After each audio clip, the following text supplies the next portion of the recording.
Morning बच्चों, हम class 7th की एक्सरसाइज नंबर 4.1 करने जा रहे हैं मैथ्स का। अब हमारा क्वेश्चन नंबर 3 तक हमने इसके कर लिए थे। ये क्वेश्चन नंबर हमारा 4 है ना। तो इसमें क्या दिया है आपको, कथन में दिया है, इसका आपको समीकरण बनाना है ना।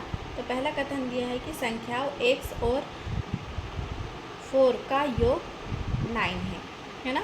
संख्या x और 4 का योग कितना दिया है आपको, 9 है। तो आप इसको कैसे लिख सकते हैं बेटा, x + 4 बराबर से 9। योग मतलब इन दोनों का योग कितना है, 9 है। तो दोनों को जोड़ के हमने क्या लिख दिया, 9। ये बन गया आपका समीकरण, है ना। ऐसे हम समीकरण बनाते हैं। चलिए दूसरा क्या है, y में से 2 घटाने पर 8 प्राप्त होता है ना। तो क्या करेंगे अपन, y में से हम क्या घटा देंगे, 2 को घटा देंगे। तो ये देखो y में से हमने क्या कर दिया, -2 घटा दिया तो कितना प्राप्त हो रहा, 8। ये हमारा समीकरण बन गया। अब इसका थर्ड, a का 10 गुना 70 है। क्या बोल रहे हैं, a का 10 गुना 70 है। तो कैसे करेंगे, a का 10 गुना, तो a का 10 गुना क्या होगा, a गुणित 10 बराबर से कितना, 70। तो यहाँ पे हम इसको क्या लिख दिए, 10a बराबर से हमारा 70। ये हमारा समीकरण बन गया। ठीक है, आगे क्या दिया है आपको कि संख्या b को 5 से भाग देने पर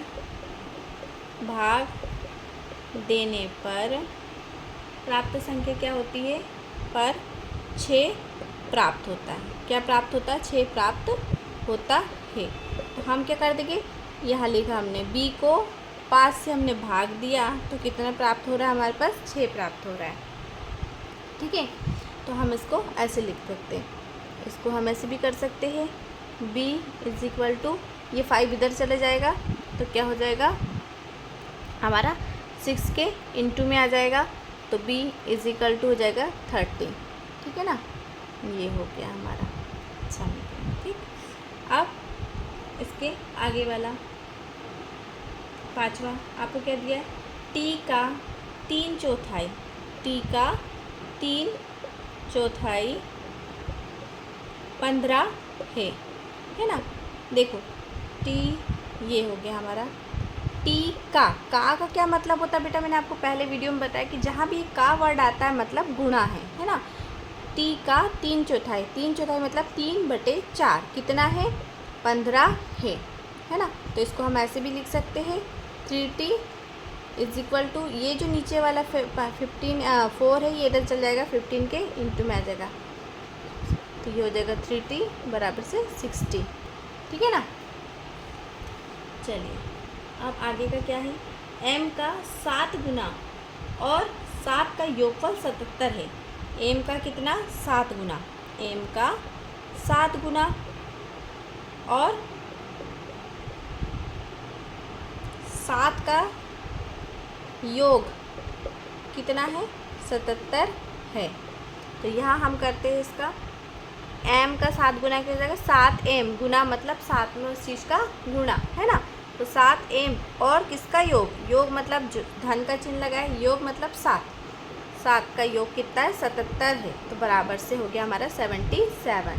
ठीक है ना। चलिए अब इसके आगे वाला क्या दिया है, एक संख्या x की चौथाई ऋण 4 को 4 देता है। क्या बोल रहा है, एक संख्या x की 1/4 भाग जो है, 1/4 ऋण 4 आपको क्या देता है। ये देखो कथन भी ना आपको इस तरीके से देंगे कि भाई आपको कभी कभी समझ में नहीं आएगी बोलना क्या कह रहा है। 4 देता है, ऋण की 1/4। तो अब आपको पता होना चाहिए कि x की 1/4 मतलब क्या होता है, 1/4। उसका गुणा किससे, 1/4 से। x की चौथाई मतलब x/4। तो ये हो गया हमारे यहाँ x/4 और ऋण, इसमें से ऋण 4 आपको क्या दे रहा है, 4 प्राप्त हो रहा है। तो हम क्या लिख सकते हैं, 4x/4 - 4 = 4। ठीक है ना, ये हमारा समीकरण बन जाएगा। और इसके आगे भी आप इसको बढ़ाना चाहते हैं तो 4 आपका उधर चला जाएगा, है ना, उस साइड में चला जाएगा। चलिए मैं इसको मिटा देती हूँ, इसके आगे हम फिर ऊपर करते हैं।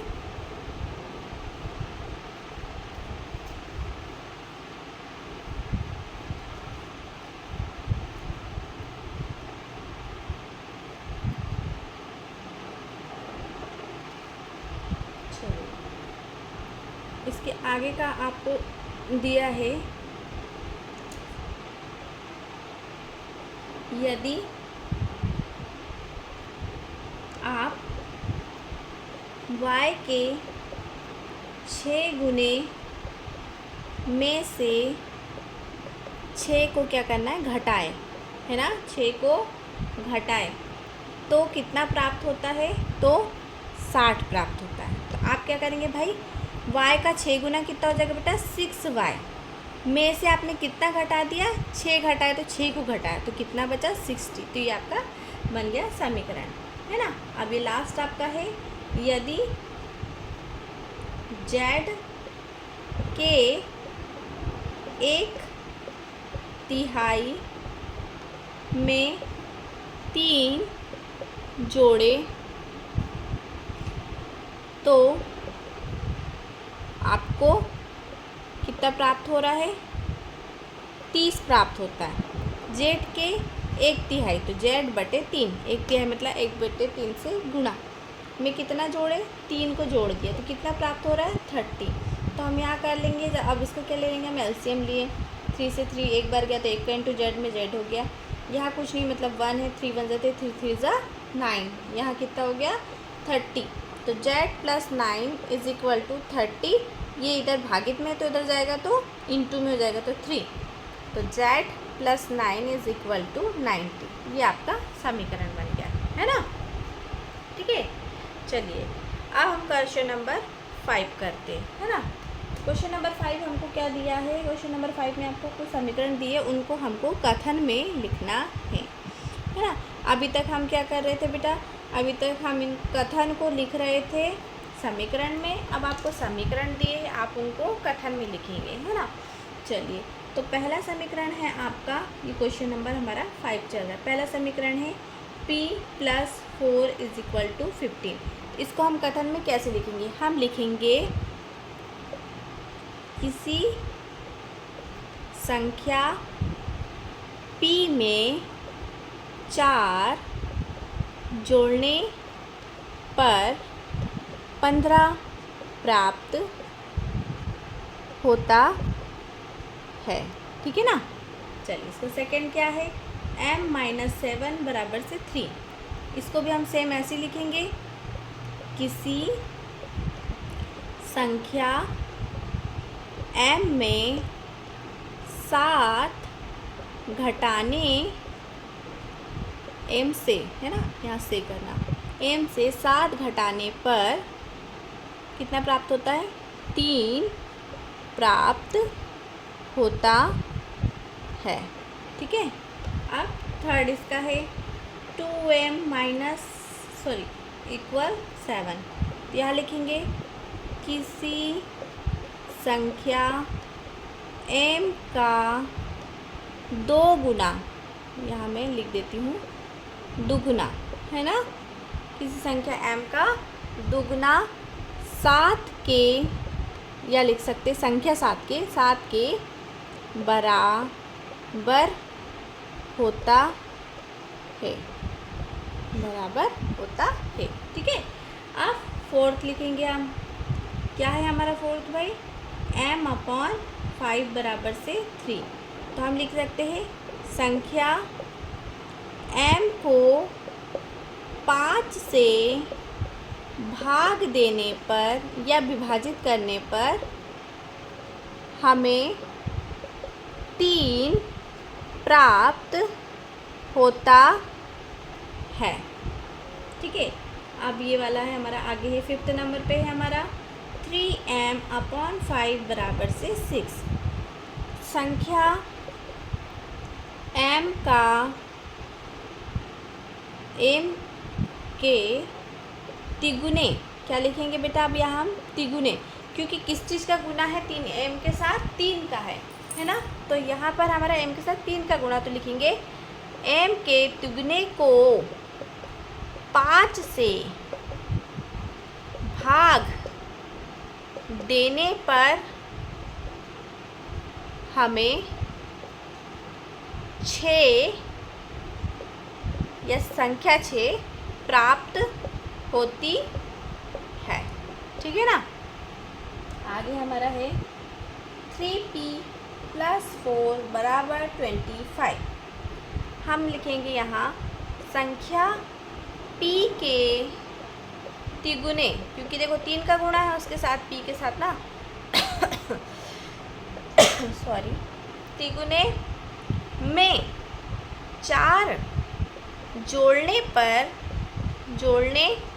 पर हमें संख्या 25 प्राप्त होती है, ठीक है। चलिए अब हम आगे का लिखेंगे बेटा, 4p - 2 बराबर से 18। अब यहाँ लिखेंगे संख्या p के 4 गुना, है ना। p का कितना गुना, यहाँ k नहीं लिखेंगे, p का 4 गुना से, 4 गुने से, p के 4 गुने से संख्या 2 को घटाने पर कितना प्राप्त होता है, 18 प्राप्त होता है। ठीक है ना। ऐसा है कैसे करना है, ये तो बहुत आसान है, इसमें आपको ज़्यादा कुछ ऐसा नहीं है कि समझ नहीं आ रहा है कि क्या है, ये बहुत आसान है। आप इसको इजीली, बस आपको समझ में आना चाहिए कि क्या चीज़ घटाई जा रही है, क्या चीज़ जोड़ी जा रही है, और किसका दुगना है तिगुना है ना। और ज़्यादातर क्या होगा, आपको जो अचर राशि रहेगी उसी का दुगना तिगुना करके आपको, और उसी में जोड़ना घटाना है संख्याओं को, है ना। चलिए इसका लास्ट और बचा है एक, तो वो हो गया p/2 + 2 = 8, है ना। तो इसमें क्या लिखेंगे हम, संख्या p को 2 से भाग देने पर, नहीं, भाग, p को 2 से भाग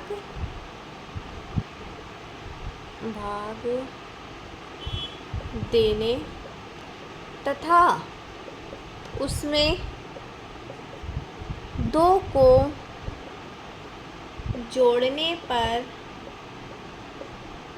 8 प्राप्त होता है।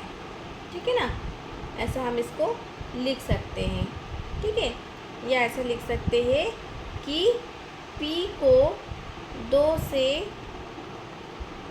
भाग देने पर तथा उसमें 2 जोड़ने पर 8 प्राप्त होता है। ठीक है। अब हम क्वेश्चन नंबर 6 करेंगे। ये हमारा क्वेश्चन लास्ट क्वेश्चन है, क्वेश्चन नंबर 6। चलिए बेटा, तो हम क्वेश्चन नंबर 6 करते हैं। क्वेश्चन नंबर 6 में क्या दिया है, क्वेश्चन नंबर 6 हमारा दिया है, इसमें आपको कथन दिए हुए बड़े बड़े, उसको आपको करना। इरफान कहता है उसके पास परमीत के पास जितने कंचे हैं, है ना। यहाँ पे 2 व्यक्ति है, एक है इरफान और एक है परमीत। इरफान क्या बोलता है, जितने परमीत के पास कंचे हैं उसके पास भी क्या है, उतने जितने कंचे हैं उसका 7 गुना अधिक कंचे हैं। किसके पास, इरफान के पास। अब आपको यहाँ पुस्तक में दिया ही है कि परमीत, इरफान के पास कितने कंचे हैं भाई,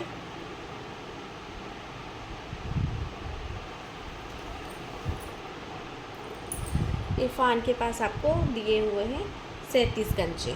ठीक है। और उन्होंने क्या कहा कि परमीत के कंचों की संख्या हमको कितना मानना है, m मानना है। ठीक है। चलिए अब हम क्वेश्चन में जैसा जैसा बोला वैसा वैसा करेंगे। इरफान क्या कहता है कि यहाँ बराबर लगा ली। ये इरफान के कंचे हो गए 37। ये कंचे किसके बराबर है? अब हम यहाँ परमीत के जो कंचे हैं ना, उनको और इरफान के कंचों को बराबर करेंगे। कैसे बराबर करेंगे, आइए देखते हैं। क्या बोलता है कि परमीत के पास कि जितने कंचे हैं उसके 5 गुने से परमीत पास m कंचे, उसके 5 गुने से 7 अधिक मतलब क्या करना है, प्लस करना है। अधिक मतलब प्लस और कम मतलब घटाना, ठीक है। तो कितना हो गया, यहाँ हमारा समीकरण क्या बन गया, 5m + 7 = 37, ठीक है ना। ये हो गया हमारा समीकरण। चलिए अब इसी का सेकंड क्या दिया है, 6वीं का सेकंड। ये फर्स्ट था आपका, दिया है कि लक्ष्मी के पिता की आयु 49 वर्ष है। उसकी आयु लड़की की आयु के तिगुने से 4 वर्ष अधिक है। और दिया है कि लक्ष्मी की आयु कितना है, y है। यहाँ उसके पिता की आयु दी हुई है आपको, पिता की आयु कितनी है, 49। और लक्ष्मी की क्या बोला है आपने, क्या मानो लक्ष्मी की आयु को, पुस्तक में आपको दिया ही है कि लक्ष्मी की आयु आपको y मानना है, ठीक है। अब इस y से, है ना, लक्ष्मी की आयु क्या है, लड़की की आयु के तिगुने, तो ये हो गया 3 तिगुने मतलब 3 का गुणा कर दिया, से 4 वर्ष अधिक। तो धन क्या कर दिया, अधिक है तो धन 4, जितना वर्ष बोला उतना अधिक है। किसके बराबर है भाई, ये पिता की आयु के बराबर। तो पिता की आयु कितनी, 49, ठीक है ना। चलिए अब इसका थर्ड क्या बोल रहा है, एक समद्विबाहु त्रिभुज के शीर्ष कोण। चलो मैं पहले आपको यहाँ पर एक त्रिभुज बना के बताती हूँ। समद्विबाहु त्रिभुज जिसमें 2 भुजाएं बराबर होती है, ये हो गया उसका शीर्ष कोण और ये हो गया उसके बेस कोण, मतलब जो नीचे वाले कोण होते हैं ना, आधार कोण, है ना। ये हो गया आपका शीर्ष कोण और ये दोनों हो गए आपके आधार कोण। देखिए इसको मेरे को यहाँ मिटाना पड़ेगा, थोड़ा सा मैं मिटा रही हूँ, आप इसको पॉज करके उतार लेना, है ना। ये हो गया हमारा, यहाँ हम लास्ट वाला मैं पूरा इसमें बता देती हूँ। ये 3rd नंबर का है, 1 2 3, ठीक है। समद्विबाहु त्रिभुज का शीर्ष कोण प्रत्येक आधार कोण का दुगना है। तो सबसे पहले आपने को क्या दिया भाई, यहाँ पर आपको दिया है कि प्रत्येक आधार कोण कितना है, b है, मतलब ये भी b है और ये भी b है, ठीक है। अब ये शीर्ष कोण जो क्या है, अब अपन लिख देंगे यहाँ, शीर्ष कोण कितना है बेटा अपने पास, आधार कोण का दुगना बोला है उन्होंने, है ना। क्या बोला है, दुगना है, तो हमने 2 भी कर दिया, है ना। दुगना मतलब 2 भी हो गया आपका, ठीक है। चलिए तो लेकिन इसके आगे क्या बोल रहा है कि याद रखिए कि त्रिभुज के तीनों कोणों का योग 180 डिग्री होता है। तो तीनों कोण हमने ले लिए, b, ये वाला प्लस का b, और शीर्ष कोण कितना है हमारा, ये ऊपर वाला शीर्ष कोण है हमारा 2b, बराबर से कितना हो गया, 180। अब 1 2 3 और ये 2 है तो 2 और 2 4, तो ये हो गया आपका 4b बराबर से 180, ठीक है ना। तो ये आपका समीकरण बन गया बेटा। चलिए ठीक है बेटा, ये एक्सरसाइज हमारी यही ख़त्म होती है। अब इसकी आगे की एक्सरसाइज हम नेक्स्ट वीडियो में करेंगे। प्लीज़ अगर आपको मेरे वीडियो पसंद आते हैं और आपको इससे थोड़ी हेल्प मिलती है तो प्लीज़ इसे लाइक शेयर एंड सब्सक्राइब कीजिए। Okay bye, thank you.